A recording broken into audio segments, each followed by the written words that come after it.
She was laughing like she'd forgotten I existed. Not politely, not casually, it was that breathless kind of laugh, the kind you save for someone who makes your heart skip. Except she wasn't looking at me. She hadn't even noticed I was standing behind her yet. I wasn't supposed to hear it. I wasn't supposed to arrive that early. But traffic had been lighter than expected and I figured I'd surprise her. She'd told me the party started at 8. It was 7:30. The rooftop lights were already glowing, the wine already pouring, and her loyalty already slipping. I stood frozen at the edge of the rooftop garden, one hand still gripping the gift bag I brought, a dumb little joke present I thought would make her laugh. But now her laugh was already spoken for. He was close. Too close. His fingers were brushing her elbow in a way that said this wasn't new. His name tag read Kellen and I didn't recognize his face. But I would never forget it after that night. You know what I told them? He said, smirking as he swirled his drink. I said if she were my wife, she wouldn't need to bring a +1. She'd already be home with me. She covered her mouth like she was scandalized, but she didn't move away. Instead, she said, sure, he might actually show up. He. Not Lowell. Not even my husband. Just, he. That's when Kellen turned his head slightly and spotted me. For a heartbeat, he looked startled. Then came the smile, wide, slow, deliberate. It was the kind of smile men wear when they think they've already won. He raised his glass toward me like a toast. And then, louder than necessary, he said, you must be him. The table went quiet. Even she froze. I stepped forward slowly, calmly, like my whole body was made of glass. I set the gift bag on the table without a word, looked at her, then him, then back again. I came early, I said. Didn't want to miss the entertainment. I didn't shout. I didn't ask who he was. I didn't make a scene. That would have been too easy. Instead, I reached into my coat and placed a small envelope beside the champagne flutes. Since you're both so close, I said, I figured you might want to open this together. She stared at the envelope like it was a live wire. He chuckled, trying to play it cool. What's this? He asked. Inside was a single photo. Not a print. A Polaroid. Of them. In a car. From 3 nights ago. Lit by headlights. Her skirt was pushed up. I watched as his expression broke, first amusement, then confusion, and finally panic. I didn't say anything. Didn't need to. I just turned and walked toward the elevator while she called my name in a voice I didn't recognize anymore. A voice that had lost its power. As the elevator doors closed, I caught one last glimpse of the rooftop, her frozen in place, him standing over the photo, the rest of her colleagues beginning to whisper. And that was only the beginning. They thought that moment was the worst part. It wasn't even close. I didn't go home after I left the party. I didn't drive, didn't call anyone, didn't cry or scream or throw my phone like some shattered cliché. I just walked. Through the streets lit up with laughter from restaurants and wine bars, past windows where couples toasted to anniversaries or flirted over shared plates, as if the world wasn't busy quietly burning beneath them too. I found myself in a parking garage 4 blocks away. That's where I sat. Cross-legged on the concrete next to the passenger side of my truck, replaying their faces in my head. Hers a blank with guilt but not shame. His amused at first but cracked at the edges when he saw the photo. That photo was only one of 4. I had more. Not just pictures. Audio? See, I didn't plan any of this. I'm not a vengeful genius or some secret tech mastermind. I just got lucky with suspicion. For nights before the party, I'd been waiting to meet Tessa for dinner. She told me she had a strategy meeting that ran late. The words were cold and rehearsed. Something in her tone made me take a detour. I didn't even think, just followed a hunch like some part of me was already screaming that something was off. I drove by her office garage. Her car wasn't there. But his was. That part I found out later. What I saw that night was 2 shadows in the back seat of a parked Lexus near the east side overlook. I didn't approach. I didn't interrupt. I just parked far enough away, rolled down my window, and pressed record on the app one never thought I'd use for anything other than work memos. Their voices were unmistakable. She whispered things I hadn't heard her say to me in years. Laughed in a way that sounded like freedom. And when he asked her if she was scared I'd find out, she said Lowell wouldn't know a clue if it was taped to his face. That sentence lives in my bloodstream now. I listened to that recording 3 times that night in the garage. Not because I didn't believe it, but because I wanted to memorize it. Not the words, but how she said them. The ease. The certainty. By the time I did drive home, it was almost 3 a.m. I left the Polaroid envelope where it belonged on their table at the party, but I still had the other 3. One in my glove box. One under the dog bed. And one in her jewelry drawer. She found it the next morning. I heard the clatter from upstairs like she'd knocked over her perfume bottles trying to rip the drawer open. 30 seconds later she was in the kitchen, pale, barefoot, shaking slightly but trying to look composed. She had the photo in her hand held like it might melt. "I can explain this," she said, voice thin. I didn't look up from the coffee I was pouring. "No need," I said calmly. "You already did. 4 nights ago. In the car. Lexus. Beige interior. You said I wouldn't know a clue." Her mouth opened, then shut. She looked at me like she was trying to figure out who I was, but I wasn't sure she ever knew in the first place. "I made a mistake," she started, defaulting to the classic. "It didn't mean it." "Don't," I interrupted. "Please don't insult me more than you already have. I know everything. I know about the lunch receipts you left in your coat, the matching gym sessions on your calendar, the second email you forgot to log out of, the one with the fake name." Silence. Her hands started to tremble. "That's not who I am," she whispered. I finally looked at her. "Then you shouldn't have spent so much time pretending to be." She didn't cry. She just stood there, and for the first time I watched her realize she wasn't the smartest person in the room anymore. She tried to walk toward me, maybe to touch my arm, maybe to soften me like she used to, but I stepped back. "I left something for you at your office," I said. "You'll find it after lunch." She blinked. "What?" I didn't answer. Because that wasn't for her. That was for him. What he didn't know was that one of the recordings I captured, the clearest one, had already been emailed to their company's internal ethics officer. Anonymous sender. Encrypted timestamp. Labeled as a security concern. And there was more. Because I wasn't done. She didn't go to work that day. She said she was sick, but I knew better. Her job didn't exactly allow sick days when you were on a performance-based bonus and just one step away from a regional promotion. No, what she really meant was that she was scared. She knew something was coming, but she didn't know how much of it was already in motion. I didn't gloat. I didn't even act like I noticed. I poured my coffee like it was any other Thursday and asked her if she wanted anything from the store. She shook her head, barely able to meet my eyes. I left the house, closed the door quietly behind me, and drove 3 blocks before switching vehicles. See, here's the thing people never assume about guys like me: quiet, average, unremarkable. They think we don't notice. That we don't prepare. That we'll either forgive, fall apart, or fade into the background. What they don't realize is that silence doesn't mean stupidity. It means observation. And I had been watching for weeks. What Tessa didn't know was that I'd rented a second car under a different name, paid in cash. I'd been using it to shadow them. Not like in some action movie kind of way. No, my approach was slower. Cleaner. I collected patterns. Routes. Meeting places. Parking lots. Even the cafe where Nolan liked to work after hours with clients, which on more than one occasion was just her in workout leggings pretending to care about pharmaceutical reports while their legs tangled under the table. I kept a notebook. Time-stamped. Photos clipped inside. No confrontation. No chaos. I just waited. Because I wasn't trying to destroy them. Not yet. I wanted them to destroy each other, and all I had to do was give them the right nudge. That morning, I drove straight to Nolan's gym. I knew he'd be there because his public training schedule was posted online. He liked to brag about his regimen. Likes, comments, hashtags. Easy to trace. I parked a few spots away and waited. At 10:17 a.m. he exited the building in full gear, towel slung around his neck, chugging an energy drink like he thought it made him look interesting. I followed him back to his car. Calmly. Casually. Then, just as he was opening the door, I walked past and said only 5 words. "Check your email at noon." He blinked, confused. I didn't stop walking. I looped around the block, got back into my decoy car, and disappeared. He would spend the next 2 hours spiraling. I knew because I was watching him from a distance, pacing inside his office, snapping at someone on the phone, typing furiously, then checking his inbox every 2 minutes. At exactly 12 p.m. he received a forwarded message from a burner email account. The subject line was blank. The message only said, "This is how it starts." Attached were 4 files. One was the audio clip of him and Tessa in the Lexus. Another was a high-resolution image from inside the hotel lobby on the afternoon she was meeting her sister. The third, a screenshot of an internal company code of conduct clause, highlighting violations of extramarital behavior with subordinates, especially within active reporting chains. The fourth? A short video clip. Less than 8 seconds. Grainy security footage from the side lot of the office building. Her stepping out of his car. Fixing her blouse. Laughing as she kissed him goodbye. I didn't hear the sound of the explosion, but I saw the aftermath. He left the office 20 minutes later looking like a man who'd just been mugged in daylight. pale, sweating.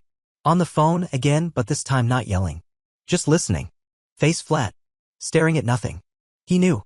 But he didn't know it all yet. That night, Tessa acted like nothing had happened. She made dinner, pasta which she never cooks unless something's wrong, and kept asking if I was okay. I said I was fine. I even smiled. I told her the pasta was perfect. She looked relieved.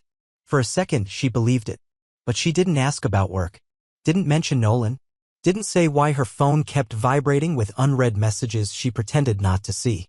Later, after she went to bed, I stood in the hallway staring at her phone's reflection on the dark countertop. I didn't touch it. I didn't need to. Because I knew she was going to confess soon, not because she wanted to, but because she'd feel the walls closing in. Because Nolan wouldn't go down quietly. Because the illusion was cracking. She thought I was passive. Soft.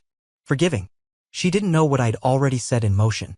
And the moment she stepped out of line again, I'd let it all burn. The funny thing about people like Tessa is that they're not afraid of the truth itself, they're afraid of not being able to control how it's revealed. That's exactly what started to happen by the end of that week.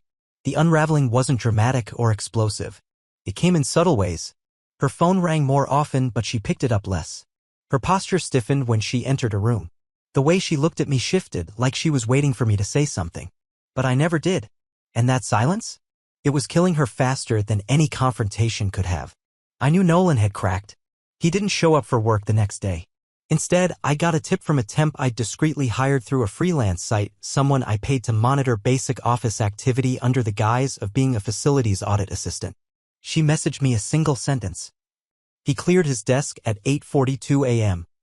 I smiled. Meanwhile, Tessa still hadn't brought him up. But she was clearly spiraling.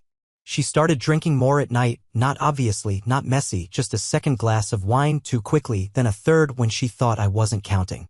She began talking in half-thoughts. About stress at work. About drama with a colleague. She even tested the waters by telling me that someone's wife had accused him of something inappropriate. I just nodded. Let her flail. I didn't need to accuse her. I just had to let her walk into her own trap. What she didn't know was that my plan wasn't just about revenge, it was about exposure. Quiet, irreversible exposure. The kind that doesn't leave bruises, just silence and reputation loss. I'd already sent the files to 3 recipients at her company, one in HR, one in legal, and one anonymous tip line for misconduct. No names. Just data.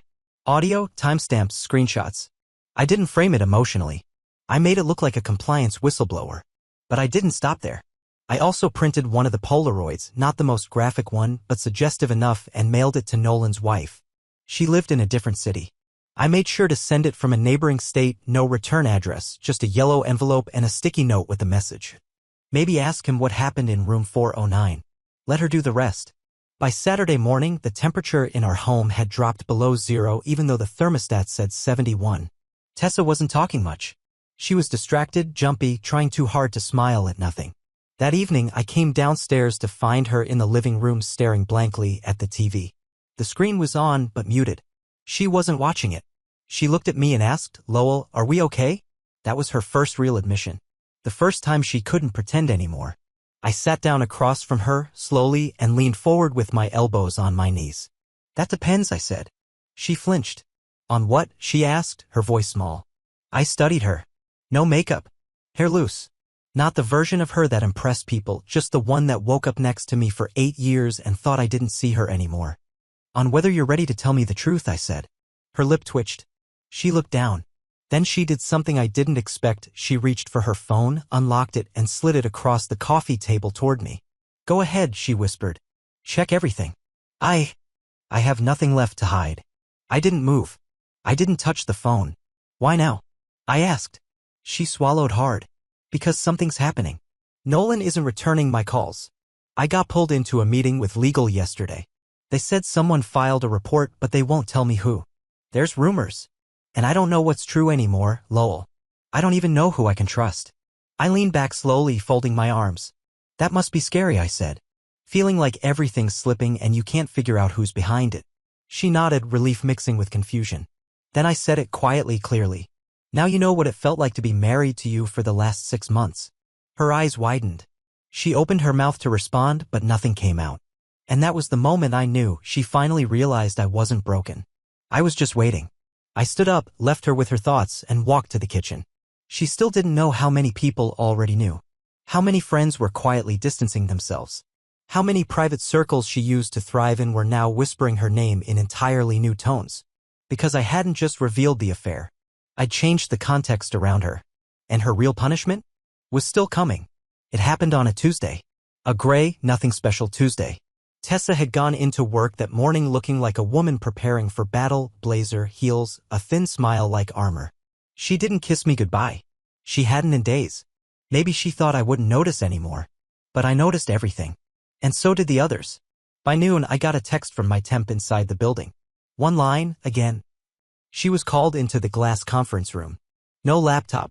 HR only. I didn't respond. I just put my phone away and watched the clock. Tessa came home early. I heard the garage door open at 2:41 p.m., which was strange. She never came home before 6. Her heels clacked once through the entryway, then silence.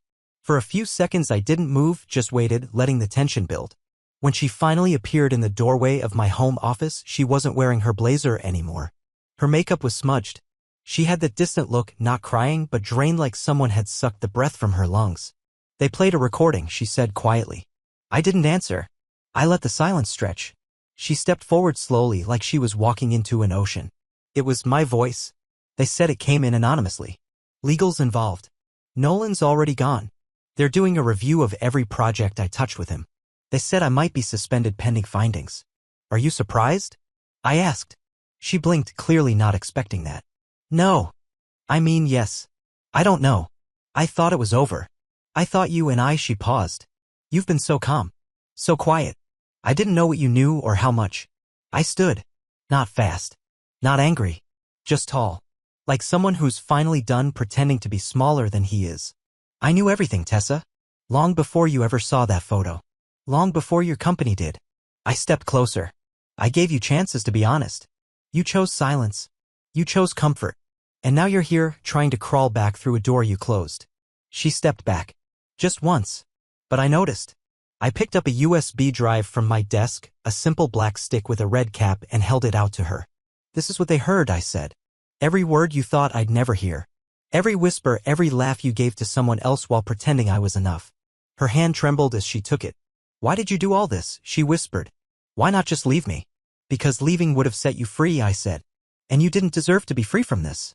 You deserve to live inside the thing you created until the walls crumbled on their own. I turned and walked past her. And then she said something I didn't expect. I think I'm pregnant. I stopped cold. Her voice cracked as she repeated it. I haven't told Nolan. I haven't even taken the test. I was too afraid. I turned back to face her. Not angry. Not shocked. Just cold. You think that's going to fix this? I asked. A maybe baby? No, she whispered. But I thought you should know. I walked past her again toward the front door. Where are you going? She called out. To take a walk, I said. Because if I stay in this house for one more second with you and that sentence hanging in the air like it means something, I might actually forget how far ahead I already am. She didn't follow me. She didn't say another word. I didn't go far. Just to the park where we used to sit on Sundays and pretend we were happy. I sat on the same bench facing the same lake. And for the first time since this all began, I let myself feel the weight of what I was doing. It wasn't revenge anymore. It wasn't anger. It was freedom. And now I had a choice to make. A final one. One last move that would decide whether I walked away clean or made sure she never forgot me again. I pulled out my phone and opened a folder I hadn't touched yet. The last recording. One that I hadn't sent to anyone. Yet. I didn't listen to the last recording until that night. It had sat in my encrypted folder for over a week, untouched. Not because I was afraid of what I'd hear, but because I already knew it wasn't meant for me. It wasn't evidence. It wasn't proof. It was something else entirely. It was a weapon. And it wasn't intended to hit Tessa directly, not anymore. She had already lost too much. Her job was hanging by a thread. Her professional reputation had been gutted. HR was now combing through 2 years of her work correspondence, looking for inconsistencies and policy violations. I didn't have to push further. That part was already collapsing under its own weight. But Nolan still thought he had options. Still believed he could bury the fallout, pivot, start over in some new office with a different title. And the way I saw it, he hadn't been hit hard enough. Not where it counted. That final recording wasn't between Tessa and Nolan. It was Nolan and his father. A brief call, not more than 2 minutes. I had captured it by sheer coincidence, a phone conversation overheard when Nolan had stepped away from the car one night while Tessa waited inside. His voice was louder than he realized. He was pacing in the parking lot, trying to calm someone down. I hit record on my phone from the passenger seat of my decoy car and got most of it. "I'm not going to marry her, Dad. That was never the point. It's just fun, like a bonus plan with legs." His father said something I couldn't hear clearly, probably a warning, maybe a threat. Nolan answered, "Relax. She's not even that smart. If her husband hasn't figured it out by now, he never will. They don't make guys like that dangerous." Those words stuck. They don't make guys like that dangerous. I had that sentence looped 3 times in a row when I finally sat down and opened the file again. There was a part of me that wanted to just delete it. Walk away. Let them both rot in the slow crawl of their self-inflicted damage. But the other part of me, the part that remembered every subtle humiliation, every dismissive look, every time Tessa rolled her eyes behind my back when Nolan cracked one of his cheap power jokes, that part wanted it finished. So I packaged the audio carefully. I didn't send it to the company. I didn't send it to HR. I sent it to Nolan's father directly. It took me 2 hours to trace his personal email through an alumni database, an old real estate registration, and a community board listing from a yacht club Nolan bragged about once in a social media post. I masked the source and sent the audio with no message attached. Just the subject line. Bonus plan. Then I turned off my computer and made myself tea. Mint. No sugar. The next morning, Tessa was gone when I woke up. No note. No text. No scent of her perfume lingering in the hallway. Her closet was mostly intact, but a few items were missing: travel bag, personal laptop, 2 pairs of shoes I recognized as her conference heels. A photo of us from 5 years ago was no longer on her nightstand. She didn't run. She retreated. The day was oddly quiet.